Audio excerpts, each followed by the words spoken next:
it's Jan, back at it again with another nerdy bookish video. This is gonna be my 12 recs by 12 vamps. This is not a Christmas, this is not a Christmas song.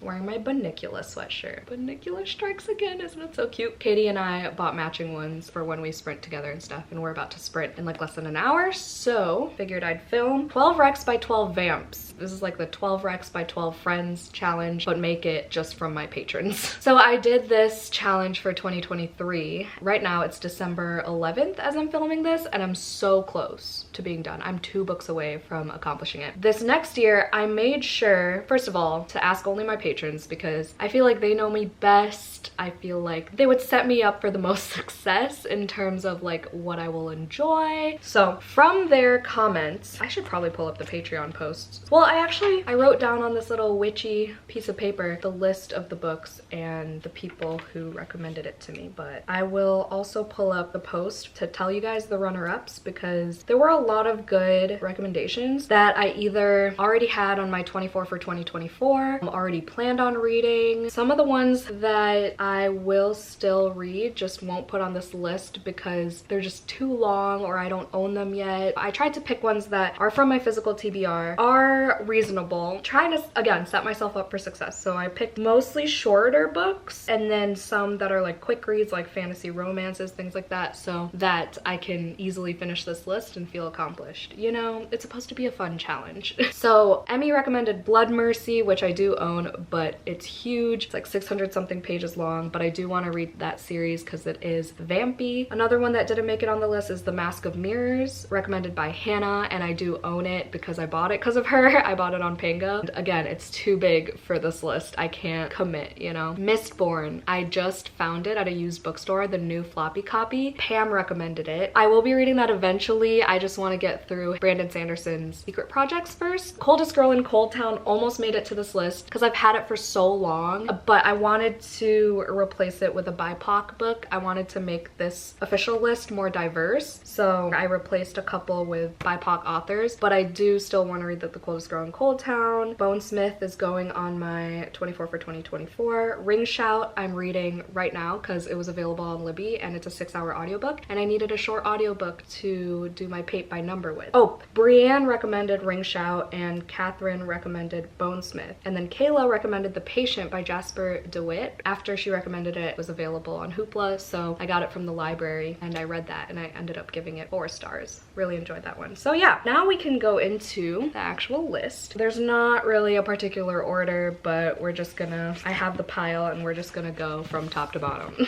All right, so first one is recommended by Tiffany. She recommended Chlorine by Jade Song. She also gifted this to me, so thank you so much. I love you. But this is, I heard it's really freaking weird. I don't want to look too into it. I just know, yeah, it's a literary coming-of-age narrative and a dark, unsettling horror tale about the trials and tribulations of growing up in a society that puts pressure on young women and their bodies, told from an adult perspective. A powerful, relevant debut novel of immigration, sapphic longing, and fierce, defiant becoming. So I think there's like some like weird thing, like a mermaid, someone turns into a mermaid. I don't know. But yeah, it's like literary horror and I'm so here for it. I was iffy about it at first because books set around water, revolving around water, it's not my thing. But weird horror, I can get behind whatever. So high hopes for this one. It's under 300 pages. I'm thinking in January I'm gonna do like a reading the shortest books on this list to knock off a bunch right away. I know technically I guess you're supposed to read 1 a month because it's 12 recs, 12 friends, 12 months, but who the fuck wants to do that? As long as you complete the challenge, it doesn't matter. So this will probably be read in January. The next book I have in this pile is Bewitched by Laura Thalassa, and this one was recommended by one of my vamps. Well, all of these are from my vamps, but this was recommended by Rainy. I actually bought this recently from Pango because, seriously, Pango sponsor me, first of all.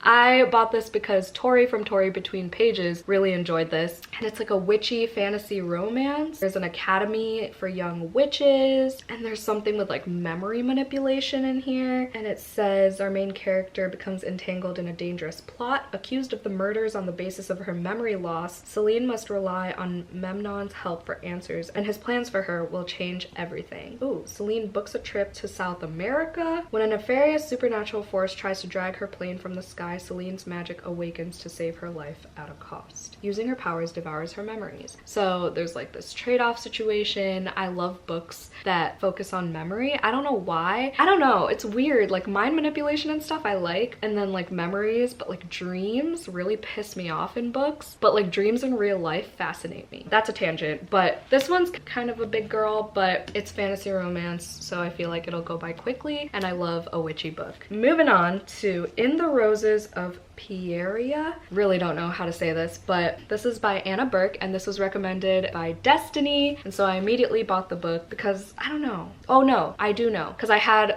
a Barnes & Noble reward, so I got this for pretty much for free. This I've never heard of until Destiny recommended it, and I think it has like fae, vampires, immortal lovers, daring queer dark fantasy romance that teams with I'm gonna skip over that word. Vampires, dark academia, plant horrors, and terrifying fungal fae. Come on. It sounds like everything I could ever ask for. Fungal fae? I love like nature horror. Especially this year, I've been loving nature horror, so I feel like this is gonna be perfect. 5-star prediction, honestly, for most of these. So Destiny, counting on you. Also, some of these on this list I have on my Kindle because they were on Kindle Unlimited, so I guess we can go to those now. The Marionettes. This was recommended by Alexandra. The Marionettes by Katie Wismer. So this is on KU and I already downloaded it. I have no idea what it's about. I believe it's vampires. A lot of these recommendations were vampy, so just so you know. I mean, only fitting, but it's also less than 300 pages. Valerie Darkmore's entire life has been building up to her initiation into the Marionettes, the prestigious League of Witches sworn to serve the vampires. I just love books with witches and vampires, come on. As one of the last remaining blood witches, her spot is almost guaranteed. The academy is full of sabotage and secrets. Her survival seems just as uncertain. The closer she gets to the final trial, the more she learns everything and everyone around her isn't quite what it seems. Kind of vague. Cover is stunning. There are vampires and witches and trials, all I need to know. The other Kindle book, The Watchers by A.M. Shine, which was recommended to me by Soul. This one I've been seeing everywhere, and I always see at Bucket of Blood, which is that horror bookstore that Joey and I go to, but I've never gotten myself to buy it, even though it has pretty red sprayed edges. I just knowing that it's on KU, you know? But I've heard good things about this one, and I know there's a sequel out also, but it's like a creepy forest. Every car breaks down here. Mina is left stranded. She's forced into the dark woodland only to find a woman shouting, urging Mina to run to a concrete bunker. That's scarier than I remembered when I first read the synopsis. Finds herself in a room with a wall of glass and an electric light that activates at nightfall. The Watchers come above ground. These creatures emerge to observe their captive humans, and terrible things happen to anyone who doesn't reach the bunker in time. That's terrifying. I'm excited. I hope this is as riveting as it sounds. I love that cover so much. I love a good creepy forest, so again, high hopes for that one. All right, so more of the physical books. I bought this one off Pango because I had Pango bucks. Goddess of Philth by V. Castro. I've been hearing so many good things about this, and it's super short, and it's by a BIPOC author, so I was like, hell yeah. I've eyed this at Barnes & Noble for so long as well. Look at the spine. This is my favorite part of the book. Why am I don't know what I'm doing. The spine of the book is a literal spine. My spine could never look like that because hashtag scoliosis, but good for her. So this is about best friends. Oh, they hold a seance, and then the flames burn straight through their candles, and Fernanda starts crawling toward her friends and chanting in the language of their Aztec ancestors. Crawling? I can't do crawling. That is so creepy. I'm scared. I'm scared. She starts acting strangely, smearing herself in black makeup, shredding her hands on rose thorns, sucking sin out of the mouths of the guilty. The local priest is convinced it's a demon, but Lourdes begins to suspect it's something else, something far more ancient and powerful. So that sounds fun.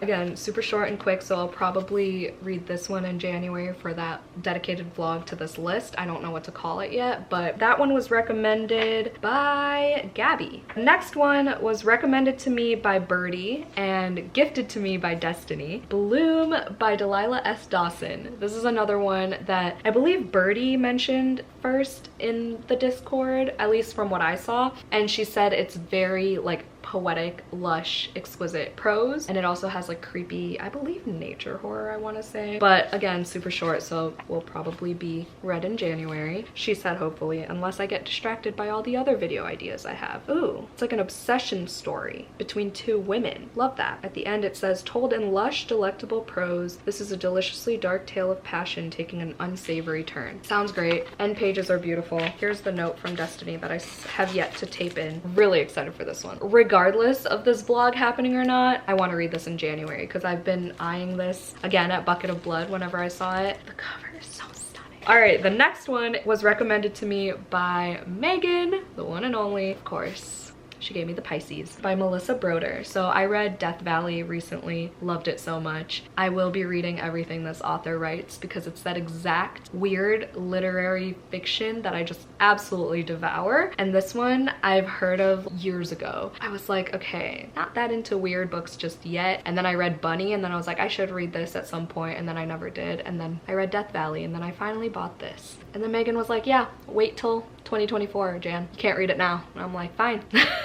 Fine. All I know about this is that the girl falls in love with a fish, and that's kind of all I want to know. But it says a masterful blend of vivid realism and giddy fantasy, pairing hilarious frankness with pulse racing eroticism. The Pisces is a story about falling in obsessive love with a merman, a figure of sirenic like sirens, fantasy whose very existence pushes Lucy to question everything she thought she knew about love, lust, and the meaning in the one life we have. Love an obsession story, love weird horror. My vamps know me, what can I say? The next one is Homegoing by Yagiasi. This I've had for so long. I think I got this from when I worked at my previous library over a year ago, like way over a year ago. And I got it from our discard shelves where we can just grab books that like aren't circulating anymore, you know? But I have yet to read it and it's super floppy. It has the library stickers still on it. I've been wanting to try a Yagiasi ever since Transcendent Kingdom came out. So I'm excited to have a reason to finally pick this up because, you know,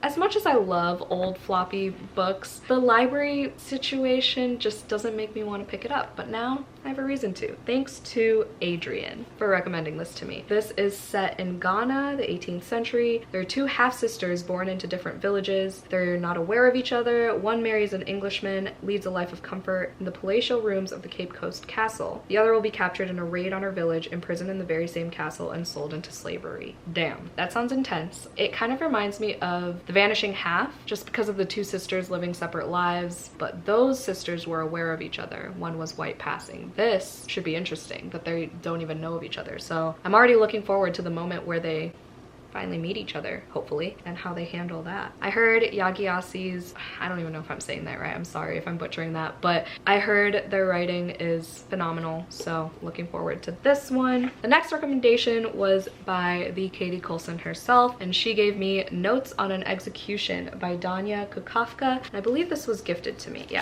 this one was from a subscriber named Hannah, so thank you so much if you're the one who gifted it to me. I don't think I ever found out which Hannah gave this to me, so please let me know if you're still out there watching my videos. This I heard, I don't even know what I heard, but I just heard it's really good. I know McKay really loved this book as well. Through a kaleidoscope of women, a mother, a sister, a homicide detective, we learn the story of Ansel's life. We meet his mother, a 17-year-old girl pushed to desperation. We meet Hazel, which is Ansel's wife's twin sister, and then Safi, the detective hot on his trail who has devoted herself to bringing bad men to justice. Presents a chilling portrait of womanhood as it simultaneously unravels the familiar narrative of the American serial killer, interrogating our system of justice and our cultural obsession with crime stories, asking readers to consider the false promise of looking for meaning in the psyches of violent men. Love a good serial killer in my books. And this one sounds interesting because it's from the perspective of these women. I heard it's heartbreaking. I heard it gets intense. There are most likely several triggers in this, so do look them up. I'm excited for this one. What I'm not excited for is the fact that there are deckled edges on this fucking book, and I just,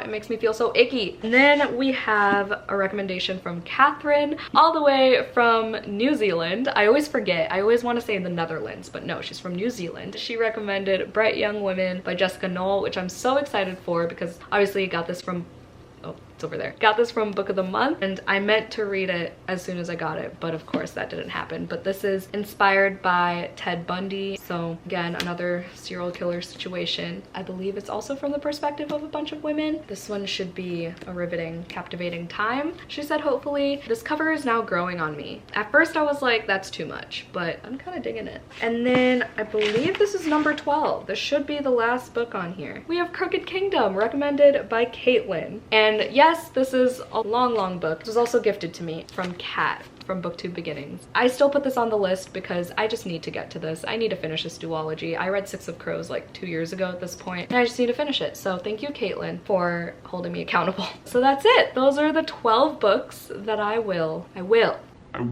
read in 2024. Say it with me now. I will. Okay? And you are all witness to this, to me saying that I will accomplish this in 2024. Stay tuned for my 24 for 2024 because I finally finalized that list as well. If you made it to the end of this video, put a bunny emoji in the comments down below. Thank you so much for watching. Hope y'all had a great day. That's not my outro anymore. Thank you so much for watching. Hope y'all had a vampy day. Don't forget to do some self-care. And I'll see y'all in my next video. Bye!